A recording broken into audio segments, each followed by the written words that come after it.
नमस्कार। मैं आकाश आरू गो bye astro YouTube channel पे आपका स्वागत करता हूँ। आज के वीडियो में अपन कुंडली के भाव के बारे में जानेंगे। किस भाव को क्या कहते हैं और किस भाव से क्या जानते हैं, इसके बारे में इस वीडियो में जानेंगे। तो जो आपको सबसे पहला भाव दिख रहा है तन भाव, इस भाव को लग्न भाव भी कहते हैं। ये भाव कुंडली में सबसे इम्पोर्टेंट भाव जाना जाता है। इसके बाद जो द्वितीय भाव होता है उसे धन भाव कहते हैं। इस भाव से अपन क्या जानते हैं क्या नहीं जानते, इसके बारे में थोड़ी देर में देखेंगे। तृतीय भाव जो होता है वो भ्राता भाव होता है। चतुर्थ भाव जो होता है वो माता भाव होता है। पंचम भाव होता है वो संतान भाव होता है। जो षष्ठम भाव होता है उसे रोग भाव कहते हैं। सप्तम भाव होता है उसे दाम्पत्य भाव कहते हैं। अष्टम भाव जो होता है उसको मृत्यु भाव कहते हैं। जो नवम भाव होता है उसको भाग्य भाव कहते हैं। दशम भाव जो होता है उसे कर्म भाव कहते हैं। जो लाभ भाव होता है उसको लाभ भाव कहते हैं, उसको एकादश भाव भी कहते हैं। जो द्वादश भाव होता है उसे व्यय भाव कहते हैं। अब अपन इस भाव से अपन क्या जानते हैं इसके बारे में जानेंगे।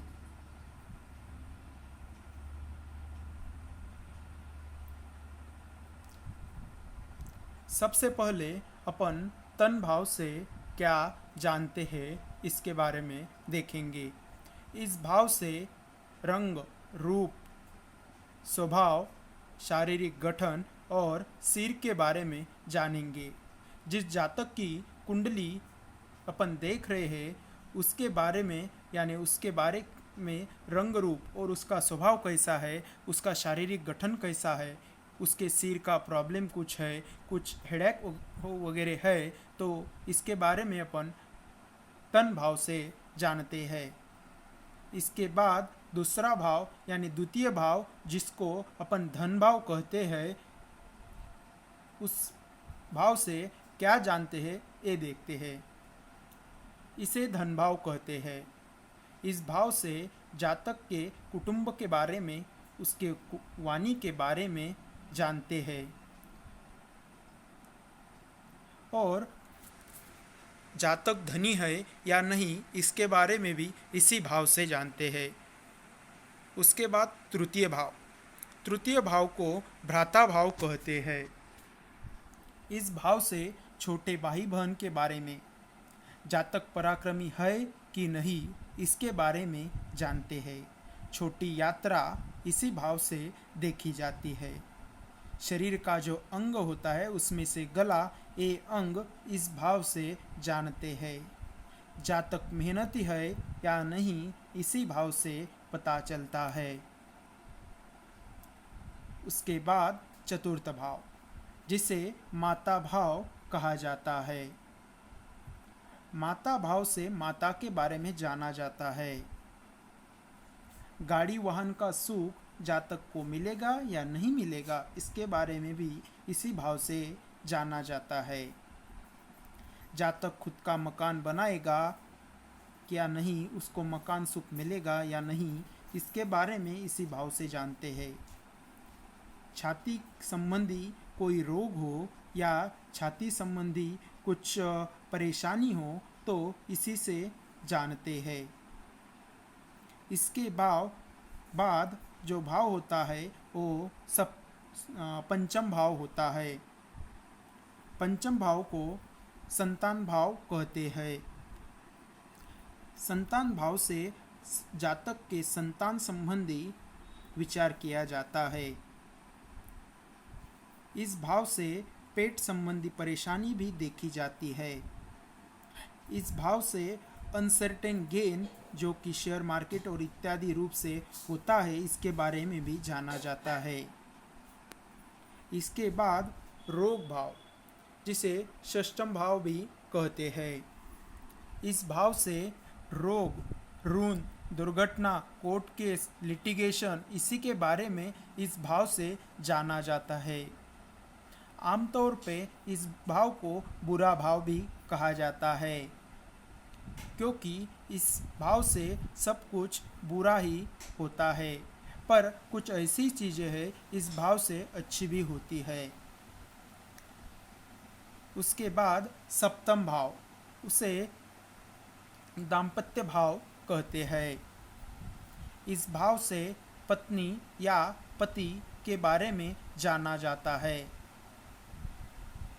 इस भाव से आप साझेदारी कर सकते हो या नहीं, साझेदारी की तो आपको वो अच्छी होगी या बुरी होगी, इसके बारे में दाम्पत्य भाव से जाना जाता है। विवाह, व्यापार, डेली वेजेस के बारे में जो विचार होता है इसी भाव से यानी दाम्पत्य भाव से होता है। उसके बाद अष्टम भाव, उसे मृत्यु का भाव भी कहते हैं। इस भाव से दुख संबंधी और संकट संबंधी विचार किया जाता है। शत्रु के बारे में यानी जातक के शत्रु के बारे में भी इसी भाव से विचार किया जाता है। इसके बाद नवम भाव, नवम भाव को भाग्य भाव भी कहते हैं। इस भाव से भाग्योदय का विचार किया जाता है। इस भाव से जातक के पिता संबंधी विचार किया जाता है। जातक धर्म को मानने वाला है कि नहीं, इसके बारे में इसी भाव से जाना जाता है। विदेश यात्रा करेगा या नहीं, इसी भाव से जाना जाता है। इसके बाद कर्म भाव यानी दशम भाव, इस भाव से जातक के व्यवसाय के बारे में जाना जाता है। जातक रोजगार करेगा, नौकरी करेगा या व्यापार करेगा, इसी भाव से जाना जाता है। जातक को मान सम्मान मिलेगा या नहीं मिलेगा, जातक मेंटल पीस में रहेगा या मेंटल पीस डिस्टर्ब रहेगा, इसी के बारे में इस भाव से जाना जाता है। इसके बाद एकादश भाव, इसे लाभ भाव भी कहते हैं। जो भी जातक को लाभ होता है वो इसी भाव से दिखता है या इसी भाव से लाभ का विचार किया जाता है। बड़े भाई और बहन के बारे में इसी भाव से विचार किया जाता है। जातक की मनोकामना पूरी होगी कि नहीं, इसी भाव से देखा जाता है। जातक के मित्र के बारे में, जातक के लाभ के बारे में इसी भाव से विचार किया जाता है। इसके बाद व्यय भाव, इसे कुंडली का द्वादश भाव भी कहते हैं। इस भाव से जातक कितना खर्च करता है यानी व्यय इसका व्यय कैसा होता है, इसके बारे में जाना जाता है। जातक के जेल यात्रा के बारे में, विदेश सेटलमेंट के बारे में, व्यापार में जो घाटा होता है, अस्पताल में जो खर्चा होता है, इसी भाव से जाना जाता है। तो ये हो गए कुंडली के 12 भाव।